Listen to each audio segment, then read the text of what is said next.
আসসালামু আলাইকুম দোস্ত, আপনারা দেখতেছেন বাজিজ প্যারেস ব্রিডার্স এবং আজকের টপিকটা হচ্ছে গিয়ে কী রকমের পাখি নিলে আপনি যারা যারা নতুন নতুন পাখি পালবেন আর কি, তাদের জন্য কীরকম পাখি দরকার আর তারা এখন কীরকম পাখি পালবেন। তো আজকে হচ্ছে জুম্মার দিন, তার জন্য হাট ছিল, আমি হাটে যাই নাই, আজকে বাজারে আসলাম, বাজারে আপনাদেরকে দেখানোর জন্য। যেমন এই যে খাঁচার মধ্যে যেগুলো দেখতেছেন এগুলো সবগুলো হচ্ছে গিয়ে ফার্স্ট ব্রিড করবে, এখনও বাচ্চা ফার্স্ট ব্রিড করবে। তাহলে যারা নতুন পালেন ভাইরা, তারা আপনার এই যে এরকম জোড়া নেবেন, তাহলে এরকম জোড়া নেওয়া ভালো। ফার্স্ট ব্রিড যেগুলো করে ওগুলোই ভালো।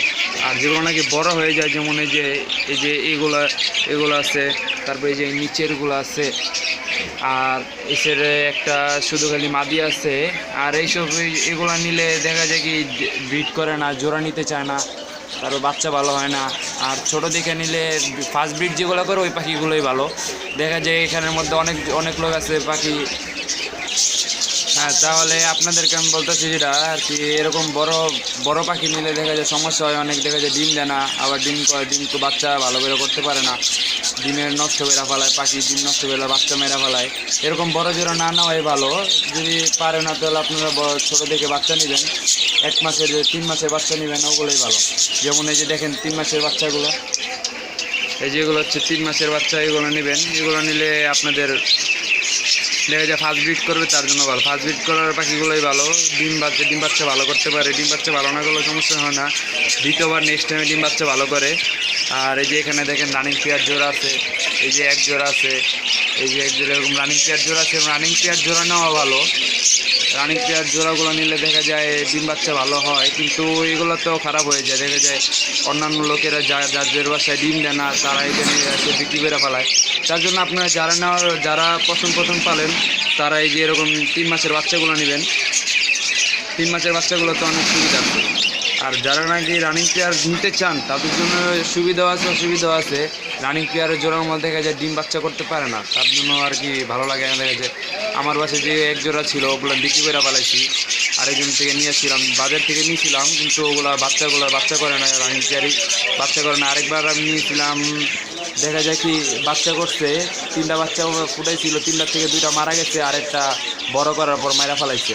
তো তার জন্য এগুলো ভালো না। রানিং পেয়ার নেবেন না, ছোটো বাচ্চা নিতে পারেন। ছোটো বাচ্চার মধ্যে দেখা যায় এরকম করে না সচরাচর। অনেক রানিং পেয়ারগুলো অনেক দিনে বাসায় থাকে, তো অনেক খারাপ অবস্থা থাকলে দেখা যায় জিদ্দের মাথায় বাচ্চা মারা ফেলায়, ডিম ফালায়। দেখে যদি পাতিলার মধ্যে যদি ডিম থাকে, ওটা দেখতে গেলে দেখা যায় যে ডিম ফালায় দেয়। ডিম ফালায় দেওয়ার কারণে আস্তে আস্তে পাখি সব খারাপ হয়ে যায়, ডিম খায় ফেলায়। আর ছোটো বাচ্চাগুলো এগুলো আপনাকে সব বাচ্চাগুলো যেগুলো আপনাকে সুন্দরভাবে রাখবেন, খাবার দাবার দিবে সুন্দর মতো, গ্রিট আছে গ্রিট দিবেন, আর পানি খাওয়ান সব ভালো করে দিবেন। তাহলে দেখা যায় যে এগুলো এরকম করে না। আর ডিস্টার্ব করবেন না, ডিম দিবে, ডিম দেওয়ার পর ফুচকি করবেন না। আর ডিম দেওয়ার পর যদি নাকি মাদি আর নর দুটোটা বাইরে থাকবে, তখন আপনারা দেখতে যাবেন, এর আগে দেখবেন না। এর আগে দেখলে দেখা যায় মাদি ডিম ফালায় দেয় বা ডিম ভেঙে ফেলায়, নরও ভেঙে ফেলতে পারে। তার জন্য দেখা আর কি যদি দরকার নয়। যেমন ওদিনকে আমি আমার প্রিন্স জোড়াগুলো দেখাইছিলাম, সেগুলোর মধ্যে ডিম ছিল, কিন্তু আমি আপনাদের ডিম ছিল নাকি ছিল সেটা বলতে পারতেছি না, আমি ফুচকি দিইনি। আর সেটা আমি দেখাবো ইনশাল্লাহ আপনাদেরকে, নেক্সট ভিডিওতে আমি দেখাবো। ওটা দেখা যায় মাদি বসে থাকলে, ডিম দেখলে দেখা যায় মাদি ফালায় দেয়, ডিম ফালায় দেয়, তার জন্য দেখা দরকার নেই। তো আজকের জন্য আমরা বিদায় নিচ্ছি। আপনাদের যার যদি সমস্যা কমেন্টসে আমাদেরকে লিখবেন, আমি ইনশাল্লাহ আপনাদের ওই সমস্যাটা আমি পুরো করে দিব ইনশাল্লাহ। তো আসসালামু আলাইকুম ভাই, ফি আমানিল্লাহ।